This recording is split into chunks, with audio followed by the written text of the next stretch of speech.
Hi everyone, I'm Max Barrows.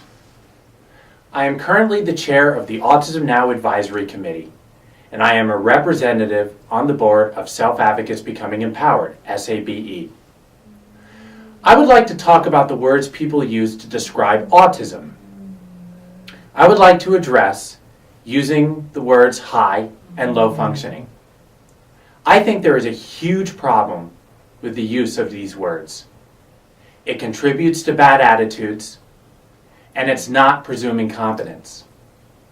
If you really want an example of this terminology, let me just say that I am low functioning in tolerating these words, and I am high functioning in trying to address the problems caused by these words. Here are some examples of how these words have a negative impact on people with autism. I feel these words are discriminatory. When I hear these words, I hear the attitude that people with milder forms of autism are better than people with other forms of autism. I do not agree with that at all. Everyone is smart in their own way. Before I go on, I would like to turn it over to a great colleague of mine, Kyle Moriarty, to describe how these words are used in the medical field.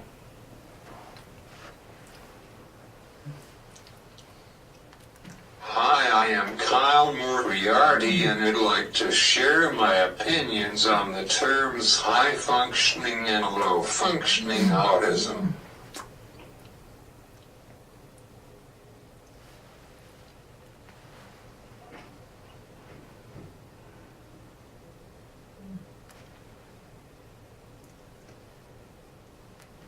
Doctors like to think they can diagnose everyone they see.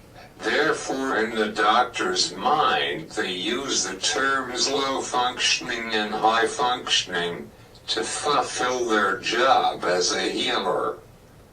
It is a shortcut for doctors to get a handle on who they are dealing with by classifying people with autism as a low or high-functioning person with autism. These terms, low and high-functioning, sets up false expectations. It is not reliable to classify someone based on their outward appearance of competency. It makes it easier for doctors because they have so many patients.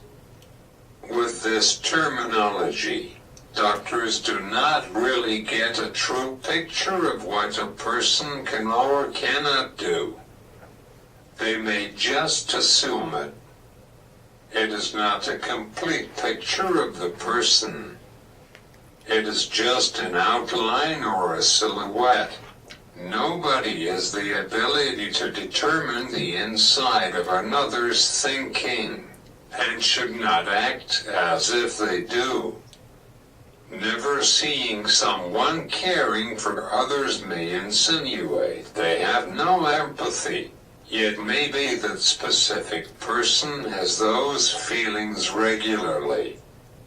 Or never seeing someone tie their shoes may insinuate that they can't tie, yet maybe that person carries out that task regularly.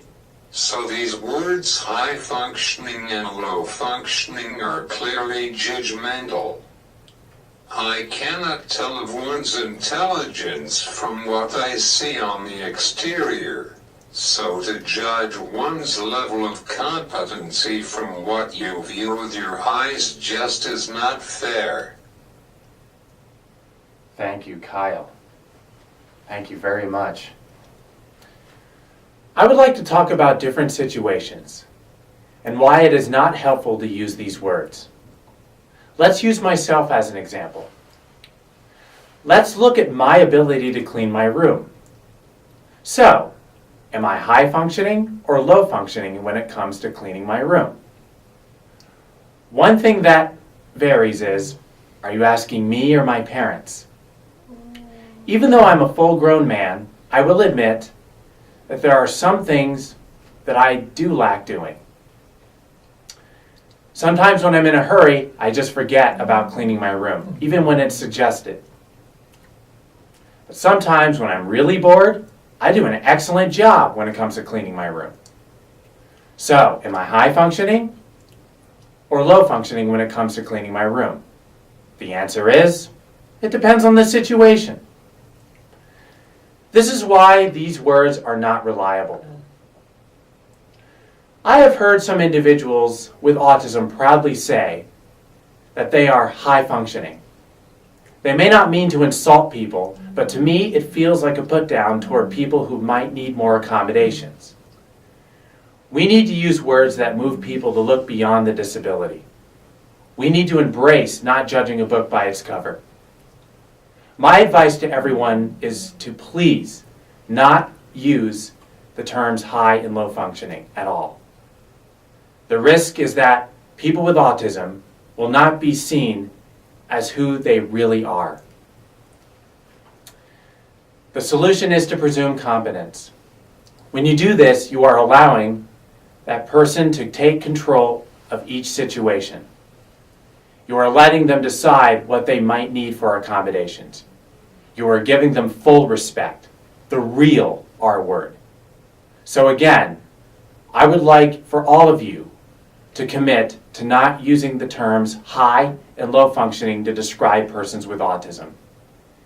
Thank you very much for listening, and I look forward to talking with you more on a future video about presuming competence.